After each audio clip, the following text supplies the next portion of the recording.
4 of the Intelligent Money British GT Championship brings us to Donington Park, and another variation to the format. We have the 2 1-hour races at Alton, the 3 hours of Silverstone.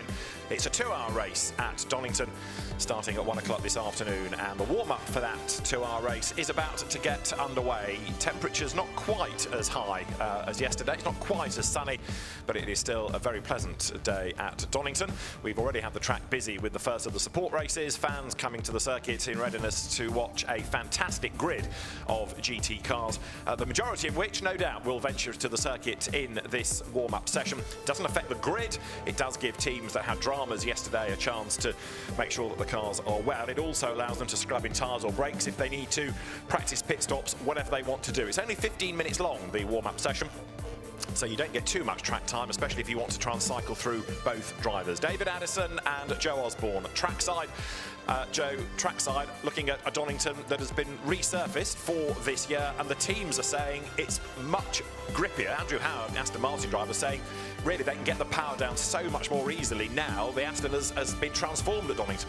Yeah, the surface obviously being new is completely different, so the drivers are having to learn that.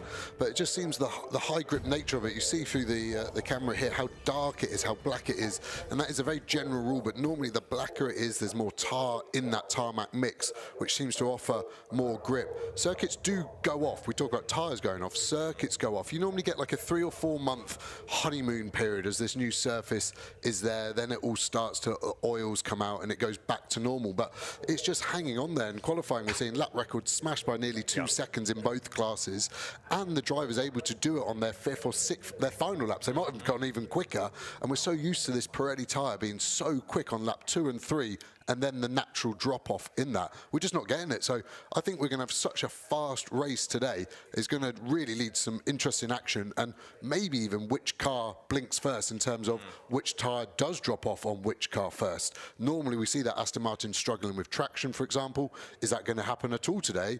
And if it does, then we're suddenly going to see the tide turn on these cars. All part of the fascination of long-distance racing. Now, one car that missed qualifying yesterday, the DriveTac Mercedes AMG GT3 Evo, the car of Chris Hart and James Wallace. Let's catch up with why it missed qualifying, and also in the pit lane say good morning to Bryn Lucas.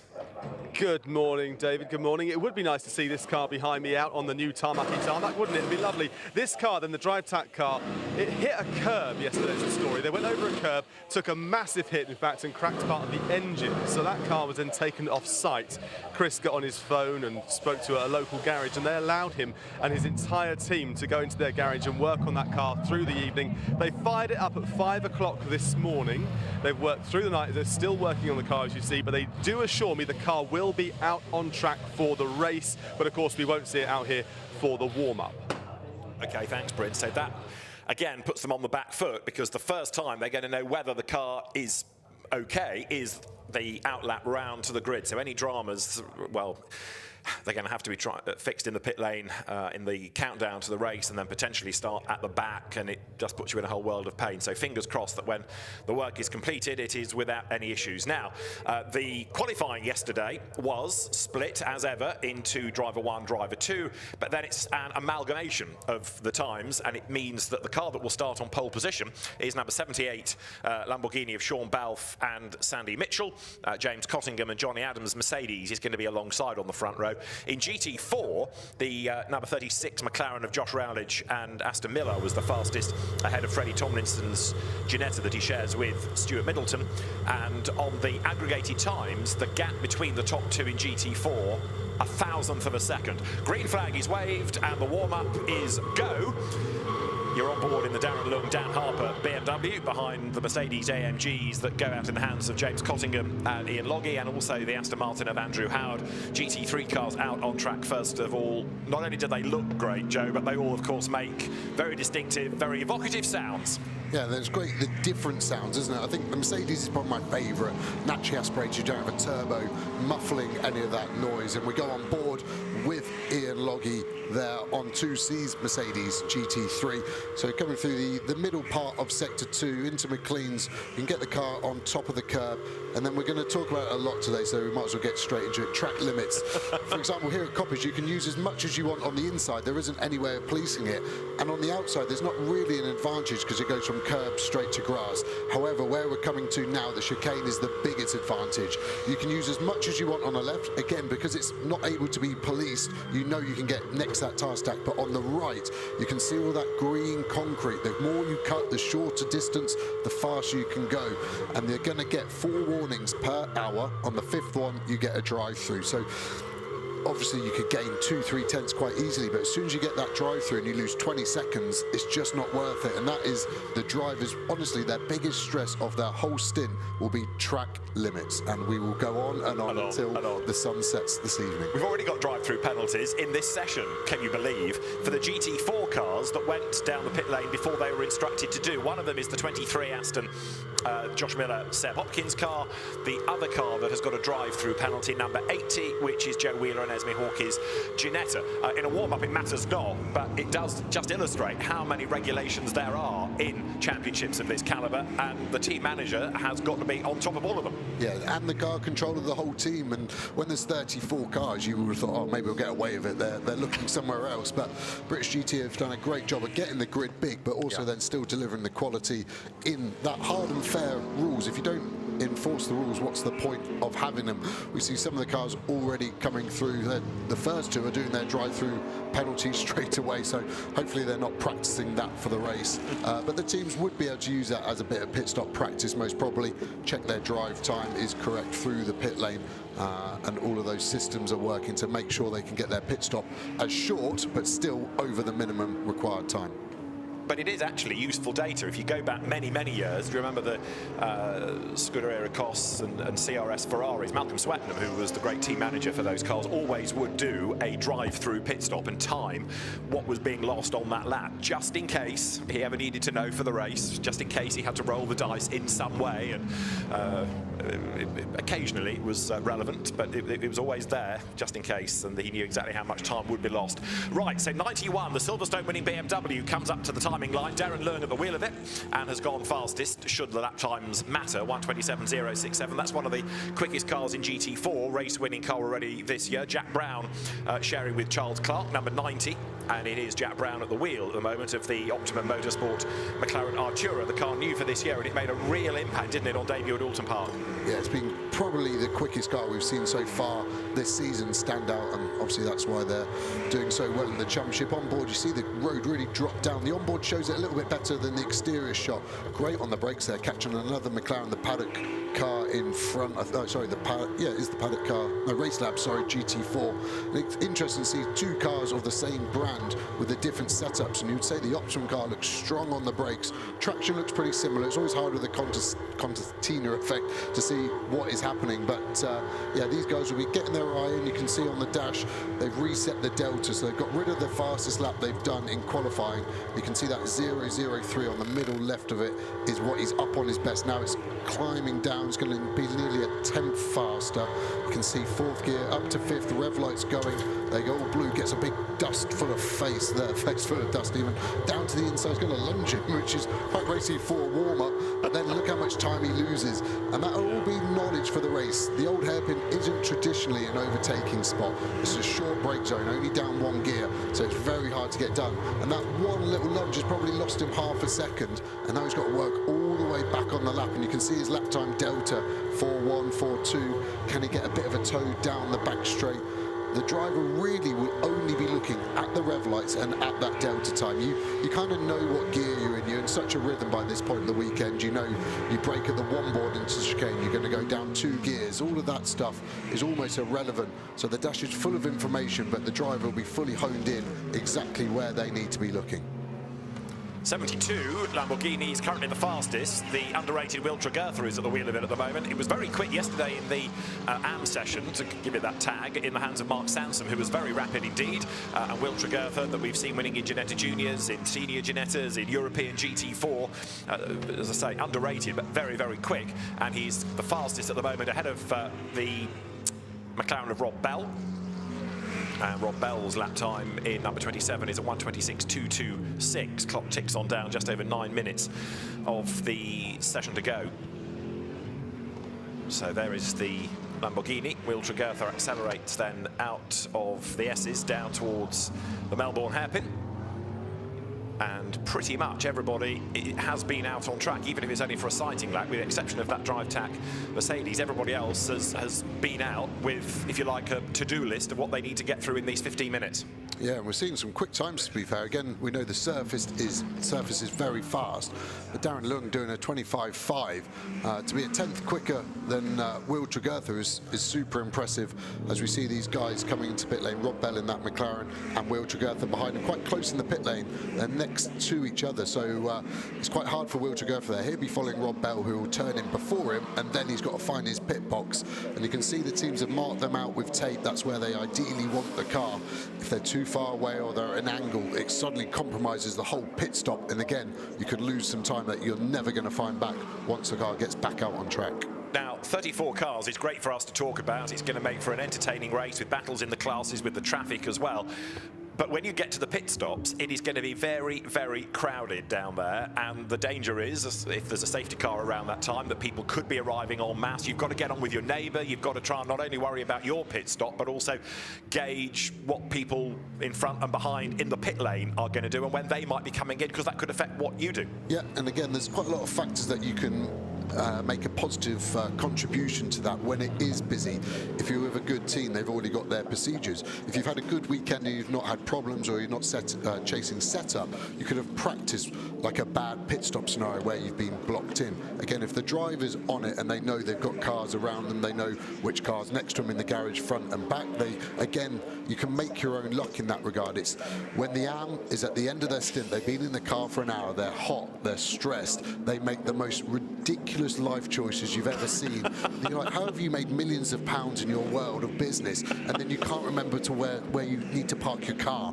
But when you're at 100% mental capacity, anything and everything goes wrong. Like when you're at the airport and someone's in front of you and they've got 2 litres of water in their bag going through security. You're like, yeah. Oh, you've never been to an airport? Oh, I forgot. It's so frustrating, and you've got to try and put a brave smile on your face when it is your AM that's decided he's not going to come into your box and you've just lost the race. Join us later for Ranting with Joe, when we'll be discussing other issues of the day. The pit stop window as such doesn't really exist, but there's an unofficial one, because if you're in a GT4 car come the race, the minimum that the start stint can last for, minimum, is 58 minutes. The minimum for a GT3 opening stint is 62, and the maximum anybody can do in a stint is 70 minutes. So you can kind of work out the window from that. But the potential is that some of the later GT4 stops might overlap with the early GT3, and it's going to get very crowded. You're looking at the moment at the pit stop for the Sky Tempesta Racing McLaren. For so many years, Ferrari would be the end of that sentence. Last year, Mercedes, and then at the Gulf 12 Hours, they went to McLaren, and Chris Froggatt much happier in that car than the Mercedes of last year, although yesterday struggled a bit, and number 90 had ground to a halt on the circuit. Now, that is Charles Clark at the wheel of the Optimum Motorsport McLaren Artura. That is at Hollywood at the top of the Craner curves. Yeah, no damage, but no rear lights on. So that car is either turned the power off or it's lost power. And we know they've just been in the pit, so you can see him cycling the car. Those lights are back on. The pit limiter automatically turns on. That's why the hazards are on. Hazards off, and he's going at not a bad rate and not straight away. But that is a big concern. You use the warm-up to make sure your car's all right. When it breaks in warm-up, that's not part of the plan. And credit to Peter Daly, the race director, for not panicking and saying, car stranded, throw the red flag, because Peter is aware, with his experience of GT race officialdom, that there is this cycle, as Joe mentioned, so let's give him 30 seconds or so, which is about the time that cycle would take. If after that it's not for moving, then okay, we've got a problem. But the time was afforded to Charles Clark, the car has got away, and therefore the session is able to carry on. This number 15 Mercedes was, as you would expect yesterday, very rapid in the hands of Raffaele Marciello. It wasn't quite so quick in the hands of Ram Racing owner these days, John Ferguson, and it's John at the wheel of the car at the moment as he hustles it through the S's. But over the course of 2 hours, this could be one that gets itself up there with no compensation time, which was pit stop penalty in old money, to be served. Number 15 then down to the Melbourne hairpin. We've got just under 5 minutes of the warm-up to go. Yeah, and you see those 3 Mercedes almost running in a team there, and that poor DTO McLaren that is in pole position for the GT4, he put his indicator on to let Cottingham through, but then Ferguson took that as an invitation, and suddenly he had lost 2 or 3 seconds that he probably wasn't anticipating. And again, that is very much going to be the flavour of the race. Once we get 10-12 minutes in, and the GT3s have caught back up the GT4s, then like we always see in British GT, this multi-class element really comes to the floor, and it's so important how you deal with the traffic, be it in a GT3 and you're the guy overtaking, or you're in the GT4 and you're having to get overtaken. Finding the way to lose the least amount of time will probably be the single biggest thing you can change. As a driver, you've normally got 2 or 3 tenths consistency over a lap, but if you catch a GT4 at the wrong time and you make a wrong decision, you'll lose 10 times that straight away, and again, that's time you don't get back, but as a driver you feel like you've got to make it back, so you push harder, you make a bigger mistake, lose even more time, so push even harder, and before you know it, you're in the wall. A whole world of pain. Down towards the Melbourne hairpin then they come. You can see there the Team Parker Racing Porsche Cayman, the GT4 car, astonishingly the only Porsche on the grid. No GT3 Porsche representation this weekend. That had a misfire yesterday at the end of qualifying, so actually it was not within the 110% qualifying regulation, but the stewards have allowed the car to start. Number 1 then is now being driven by Jules Gounon as he comes out of the Melbourne hairpin, and there in the background you'll see a double-decker bus. That is there in the assembly area for a reason, because at the end of the warm-up there will be the GT Safari, which means that lots of VIPs and hospitality guests will be aboard the bus that will go onto the circuit, and at a controlled pace so will the GT cars. So you'll be in the thick of it and be able to watch GT cars, not actually at competition speed, but it'll be a pretty busy circuit. As Jules Gounon underlines what we're going to see during the course of the race, with Laprienne flashes between 2 slower cars and just takes it completely in his stride.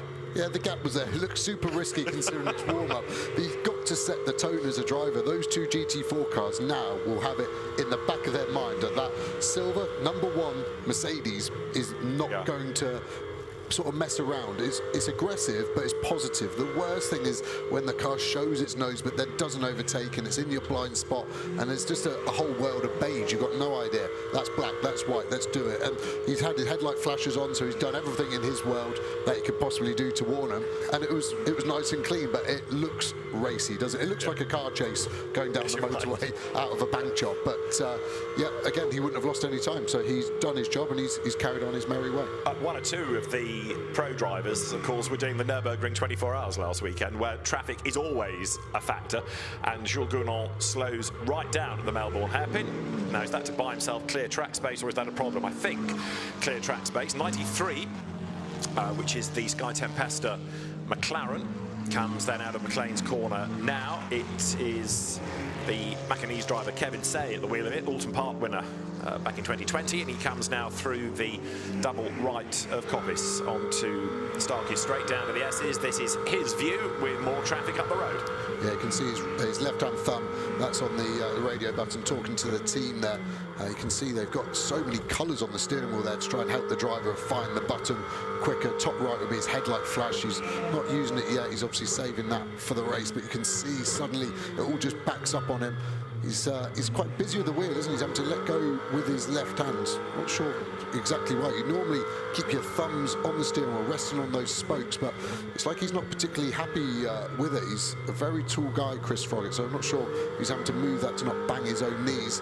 But again, we're behind a similar car in another McLaren GT3. What the difference is here, past the GT4 Ginetta on the brakes, but then suddenly that car's checked up in front, should get a better exit. Howler drives out of the corner, very wide over the track limit sensor there in the race. That would have been 1 of his 4 lives done. Easy flat through the craners in these modern GT3 cars. Hold it over to the left. I think it's Mark Radcliffe, he's behind at the moment.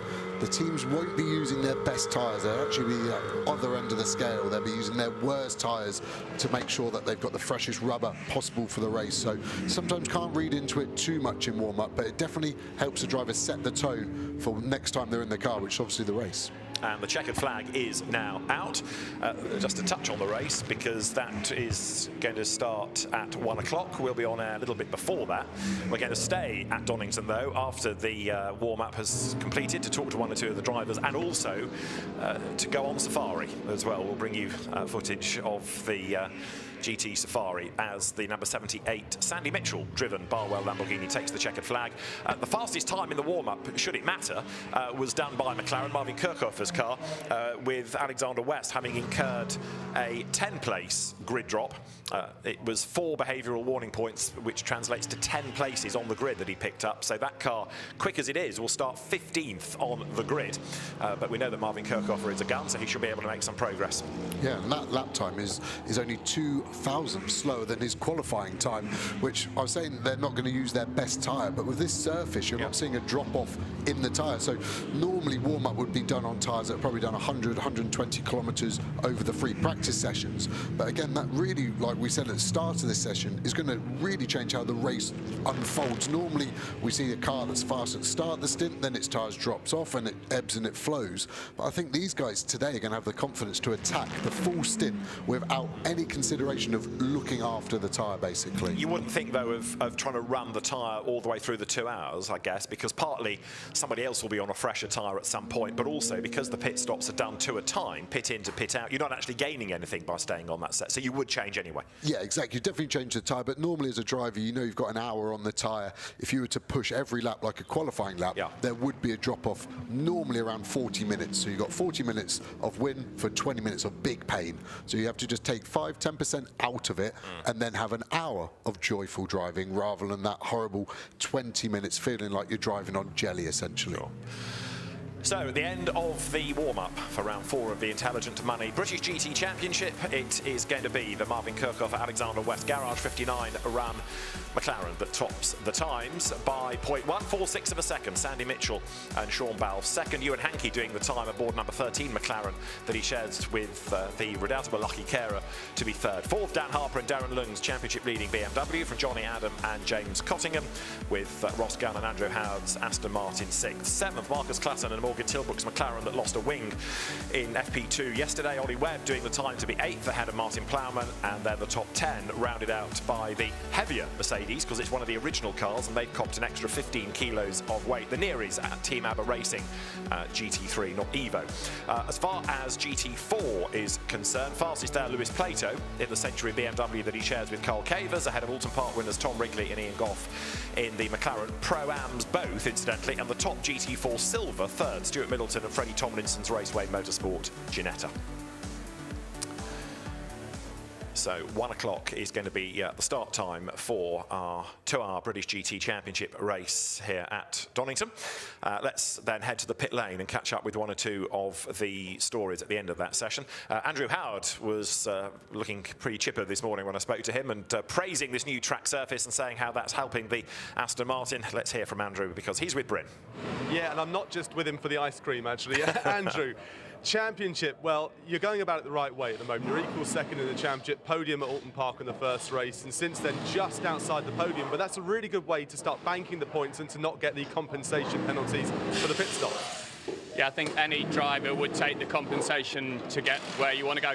For us, British is about accumulating points, and if you keep chugging away getting points, we're lucky that they've resurfaced the track and it's really suiting the car with the extra grip.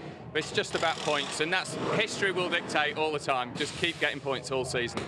But your lineup, your driver lineup yourself, and Ross is about to head out now and go on the Safari. It's a very experienced lineup. He's won GT4, you know what you've done in GT3. So at this stage of the season, would you take your current position? I'm pretty sure you would. No, you take it all day, every day. I mean, if you go back in the past, we've actually left Alton with no points at all and still done okay. The level of the AMs now is insane. I mean, literally, look at the difference between the AM times and the pro times. So I think the competition is constant. You can't take your foot off the gas. Experience is important, but it's what you do on the day that counts. And yesterday, talking about what you did on the day, yesterday third fastest in your session, and then Ross went out there and banked some good times too, so you're going to start third on the grid, which is a very nice place to be considering those drivers around you. Donington is notorious for first corner. I mean, I've been doing it, I think we worked out 20 odd years or whatever. You know, there will be something happen at turn 1. For me, the job is to survive, and we've done it before, and then after that is settle into routine. It's almost, dare I say, forget everyone else, just drive your own pace. And then once you get a car in front of you that you're chasing, then you go and have some fun. You dipped your toe back into the championship last year. We saw you. It was fantastic to have you back in for those little moments that you arrived. Back in it this year with the quality of driver. You've mentioned the quality of the AM drivers and the pros. I mean, it's the phenomenal standard when we look 8 factory drivers currently out there in this particular meeting. Well, listen, I've done GT World Challenge, I've done ELMS, and we've done all at high level. This is the best Pro-Am grid I've ever driven on. You know, and it is, yeah, the pros, the AMs lift the pros, so the faster the AMs get, the pros have to push again, and you reach where you've got to be at the top. You've got to be with the cream of the crop, and that's where we are at the moment. But as far as championship, this is, and I've said it before, this knocks spots off any other Pro-Am championship in Europe. We'll leave that interview there. Andrew, thank you very much indeed, and best of luck today. And I might even sort some ice cream out, you never know. Happy days, happy days. It worked out. Back to you, Addis. Brilliant, thank you very much. Andrew being rather modest because he omits to mention that he won the championship 10 years ago, back in 2013, as a soloist, because of course Johnny Adam got a penalty for a race at Snetterton, so he couldn't count his points, and therefore Andrew won on his own, and he won again in 2015, so he's a double champion. And as he rightly says, it is more competitive now than ever before. Now, the cars make their way down to the end of the pit lane. This is all in anticipation of this, the arrival of the number 12 to Marble Arch. The London bus is on track, and there will be a safety car as well, and then with the guests having all paid their fares, one hopes, and having the appropriate tickets, the bus will do a couple of laps of Donington, and the GT3 cars will be released from the pit lane, and they can go at a reduced pace, but a pace, so that there are cars all around, and the guests on the bus get the experience of what it is like to be on track while GT cars are circulating. It was done a few years ago at Silverstone, and a few people's eyes nearly popped out of their heads, but it's a great way, Joe, of introducing people to a rather more, if you like, realistic look at GT cars on track rather than just from the sidelines. It's brilliant, isn't it? Silverstone, it looked cool, but Silverstone, being an old airfield, is quite flat. I can't wait to see this go down the crane of curves, because when you see those adverse camber signs on the road, you're like, I wonder if anyone's actually ever tipped over. But I feel like we've got a really good chance of potentially seeing why those adverse camber signs are there. Obviously, new grip, new surface, more grip, maybe he's going to turn in and things just going to roll. So I wouldn't want to be sat on the top of that bus, and it'd be interesting to see which driver gets the closest, trying to scare them, and yeah, I'm looking forward to this.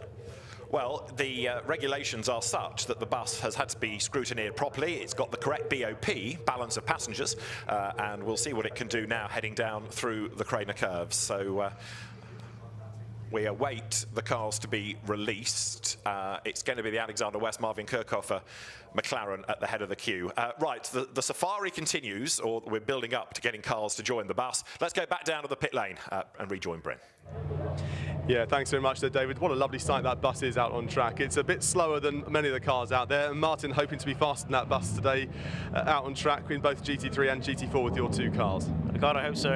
Yeah, it's been a good weekend so far for us. The results don't show it, but we had a few issues in practice. We found an issue with a different gearbox that was causing some handling issues. We saw in the data, we fixed it right before qualifying, and then the car's just been getting better and better. So I think as a team, we're making the right steps forward. How hard is it for you as a team manager? You know, you're in the GT3 car, so you've got all the pressure of the Pro label on your shoulders, but you've also got the GT4 car alongside that you've got to have one eye on. Or do you completely sever the GT4 from your brain? It is hard to switch off because obviously this is our, it's obviously our team, a whole family effort. But we've got some great people, helping to run the team on these weekends. I've just got to learn to switch off and not get too distracted. But from my side, it is hard to switch off and do double duty. Easier said than done, as you say. I mean, last year it was a kind of a tumultuous season, really, with what was going on with your team trying to work out who was going to be running it, if you were driving, who you're going to be driving with, a few driver lineup changes as well. Feel more settled this year, it feels, inside the Paddock Motorsport Garage. Yeah, I think consistency is key in this game, and building on a strong foundation. And I feel this year we're slowly putting the pieces together. We still consider ourselves to be the minnows in such a big paddock. We're chipping away at it, and we're like the David and Goliath. So we know where we want to go. We're not there yet, but we're making strides forward. And of course, having the one car in each category makes it's lovely to have both those cars in GT3 and GT4, but there's no data share that you can really take on from each other. No, exactly, and plus with the new Evo kit this year, constantly learning about the car and how to develop the car, and being a one-car team, you kind of are shooting in the dark sometimes. So, we've got some great engineers behind the scenes doing all they can, and I'm giving the best feedback that I can. But we are a bit behind the teams that have got 2 or 3 cars. So what is the target for you today and also for this season then, from where you started back at Alton Park in race 1? Just constant progress. I mean, of course, we're here to win, but being realistic, just these small milestones, being top 5 consistently, then snagging a podium when we can, and then obviously going for the win when the opportunity presents itself. But as long as we're learning and getting the most out of ourselves in the car and knowing why we're quick or why we're slow, that's all we can ask for. I'm just looking at the bus going around there now. It's not taking the best racing line, is it? But it's nice to see a difference in British GT, bringing the safari to it as well and getting the fans out there up close and personal with the cars itself. For yourself at the moment then, the pressure is sort of on your shoulders. The podiums last year were within grasp, and you had one taken away from you as well, which was a tough thing for you to take. We won't talk about that one. No, we'll just smooth over that one there right now. But this current situation for you and the team feels like it's turned the corner, like you say. If we talk about the track itself, that's turned the corner as well because it's been relayed this year. Yeah, the new conditions are insane, and there's an immense amount of grip. The whole level's just gone up by a whole second or second and a half. But of course, with that brings new challenges because everyone's going just as quick, and the field is so tight. Yesterday I think I was P12 in my session in qualifying, but 6/10 from pole. Now, we were a long way off before we found the issue, but to be 6/10, you can start to chip away at that, and 1 or 2 attempts will gain you 3 or 4 positions. So we feel like we're in the window. We're not where we want to be yet, but we're getting there. A very wise man called Johnny Adams said to me once, "You're only as good as your am." When the track's relayed and the track is now, giving me more grip and more performance, how hard is it to get your am up that level because they've got to suddenly have confidence that they can chuck the car into the corner and they'll find the extra grip? I'm very confident, in my co-driver. He doesn't have a lot of experience in these cars, but he's shown he's got a lot of natural talent. So I'm really excited about the progress that he's making, and give him some more time. I think he'll be a consistent front runner. It's great to chat to you, Martin. Thanks very much, and good luck today. Thank you very much. Thank you. Cheers. I know what you're all thinking. You wait ages for a GT car, and then 30 odd of them come along all at once. The safari continues. 2 laps to be done by the bus. We are assuming that this is on scrub tyres, Joe, because its pace is not sort of qualifying speed, is it? Yeah, his line is okay, but you can see the thing's got a lot of understeer. He's got two tyres on each rear corner. I think it's over grips on the rear, personally. I think next time he genuinely needs to carry a bit more speed coming out of the craners because he was struggling up the hill to McLean's. You can see we've already lapped the car with the Garage 59 car. I mean, I don't know what speed he is doing, let's say 35, 40 miles an hour. But again, it's a great illustration of just how quick these cars are when they're going around on the track. When you don't have a normal reference, they look fast, but you don't realise how fast. You were following that down the high street, it would feel normal. And then suddenly you're seeing these cars look pedestrian, like you see him having to pull the clutch in because they just don't go that slow. And yeah, the driver's doing his best, I think, in that bus. And you actually saw him take the chicane. I think it actually turned in a bit sharp because I think the people on the top were on the left and went over to the right. So yeah, another lap. I think he can probably take a good 25 seconds off. Well, it's all about mileage, isn't it? Yes. I don't think there are too many bus drivers that have ever gone motor racing. There was a man called Mick Starkey that raced Formula Ford in the 1970s and came back to do Northern Saloons at Croft in the 90s. He was a bus driver for a time, from memory, but relatively few others. Most of the weight distribution, I think, is Jacob Ebery and his team of photographers. That's Jacob leaning out of the back of it. 1 or 2 team members are there as well. But it's a fantastic opportunity, this, to not only explore Donington, but to see the cars, to hear the cars as they come charging past. And the bus starts its second lap into Redgate, and behind, GT4 Aston is about to go through. The safety car team waving the cars by. And in fairness, I know we're sort of doing this slightly tongue-in-cheek, but it is a great promotional activity on behalf of SRO and the Intelligent Money British GT Championship. And the teams and the drivers are playing ball absolutely. Nobody's being silly about it. Yeah, I mean, when you actually consider the running cost of these cars to do a couple of laps, it's a great commitment from the teams to get all the cars out there and try and show some of the spectators and the fans like a little bit different, different, a little bit more up close and personal. I mean, the drivers of the bus is pretty brave to have the door open. I think if I was to really want to commit to a left-hander, it'd be quite awkward to see him just roll out of that door and carry on its merry way. But no, it's super cool. It's a bit like having a sidecar passenger, isn't it, with some of those hanging out of the back, because it's a good old-fashioned London bus without a rear door that used to make sure everyone was safely on board. Right, let's go back down to the pit lane. Freddie Tomlinson and Joe Wheeler's Ginetta has been another talking point over the weekend, and Freddie Tomlinson, I think I'm right in saying, is with Bryn. Oh no, I've actually got Joe Wheeler here. Freddie's elsewhere. I've got Joe Wheeler here right now. And Joe, it's been a very, very tough season for yourself and Bresme, hasn't it? Yeah, it has. It's been a rough start, to be honest. I think it's just team adapting to the car, and obviously Esme coming from a completely different car, adapting to that.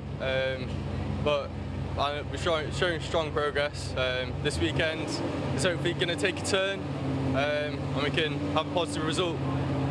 But for yourselves, I mean, looking at the pace you've had, I mean, you haven't had the time in the car as well. Esme, in particular, hasn't had the time in the car, given what happened at Silverstone as well. Yeah, I know it's very unfortunate weekend at Silverstone. I mean, we've resolved everything that went wrong, but it's not what we wanted. How much are you comparing your times and your performance to the other Ginetta out on track, the other team of Ginettas out on track? Yeah, we certainly are. Yeah, I mean, that would be everyone bases off everyone else, but I mean, it's getting set up for us because it's a new car for the team. It's getting the setup. We're having to work very hard to get the car in the right place. From last year, the engineers at Raceway had, so they know the car very well, and credits them for getting the car set up well. But I mean, we're getting there, so I think strong end to the season. I imagine the target for today, I mean, the target for any racing driver is to win the race, but the realistic target for you guys is what, to get the full race up behind you, under your belt, get one ticked off? Yeah, exactly, yeah. We just, clean race, and, you know, I think we've got definitely pace to push forward, but yeah, just stay out of trouble today. What's the driving relationship like then between yourself and your co-driver? Because you've got to work very closely, you've got to set a car up that's going to be playing to both your strengths, which isn't the easiest thing. Yeah, it's been really good. Obviously me learning lots off her, and Esme learning, you know, the traits of Ginetta, so it's been a really positive relationship so far. Great stuff. Well, the car's now coming back into the pit lane, so I think the safari's almost over. You can rest up for the race. What's the target other than finishing? Target, top 5, definitely. Top 5, there you go, David. Top 5 for Joe Wheeler. Duly noted, Bryn, thank you very much. Yes, you're right, the cars are making their way back into the pit lane, the safari coming to an end. The timing screen has, from the race director, follow safety car instructions, 100 kilometres an hour maximum speed. That's a very rapid bus if he's doing that. Yeah, I'd like to get a transponder on him to roughly work out his lap times there. You can see it from looking at it. I wonder when the cars are coming past exactly how much they're hearing it, because obviously quite thin glass in it, but I bet when the Mercedes comes past, that literally must shake the whole bus as it thunders past, because the exhaust on the Mercedes GT3 just behind the front wheel arches, so they shoot out the side and reverberate everything around it. So yeah, a little bit different than what you might see in Marble Arch, although it's getting to that time of year everyone brings out their supercars, exactly, don't they? yes. And shows exactly why they don't have a girlfriend potentially. Just imagining the conversation at Paul Ricard next week when Raffaele Marciello returns after a weekend in British GT, because he's in the championship, this is his first year, and one of the other people in the paddock might say, so how was Donington last week? Oh no, it was really good. Yeah, we went well in warm-up, and then we did a few laps with a bus. Sorry, what? Only in British GT. So into the S's. If you've got a very, very long memory, you might remember in 1984 there was on World of Sport, the ITV Saturday sports show, a double-decker bus race from what was then the tarmac Northampton stock car track. It was a complete waste of time because nobody could ever overtake and get the momentum, so the rolling start just continued for the 10 laps. It was the brainchild of a man called John Clark, who also won the Wilhar 24 Hours and had been the promoter at Northampton and Speedwith before that, and it made interesting TV. But it wasn't the most exciting of races. Anyway, we slightly digress. That was the GT Safari, part of the Intelligent Money British GT Championship weekend here at Donington Park. The next time cars and no buses will be on track in GT terms, it will be at race time, which is 1 o'clock. We'll be on air at 22:01 with the build-up to round 4 of the championship. join us for that. No bus passes required, I promise you. From Donington for now, it's goodbye.